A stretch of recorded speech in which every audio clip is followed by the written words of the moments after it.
Знаете ли, че има само шепа българи в списъка на милиардерите на Forbes? Нека видим кой е успял да влезе в него през 2025 го. Нека преброим топ 5 на най-богатите българи през 2025 го. На номер 5 всъщност ни свършват милиардерите. Forbes изброява само 3 българи. На номер 3 е Влад Тенев, съосновател на Robinhood. Той струва около 2,3 милиарда долара. На номер 2 имаме Георги Домусчиев с 2,1 милиарда долара, благодарение на инвестициите си в фармацията, корабоплаването и медиите. А на номер 1 брат му Кирил Домусчиев, също с 2,1 милиарда долара.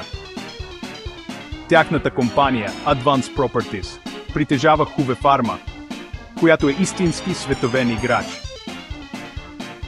И така, това е нашият списък. Кратък, но впечатляващ. Кой мислите, че ще се присъедини към тях до година? Кажете ни в коментарите.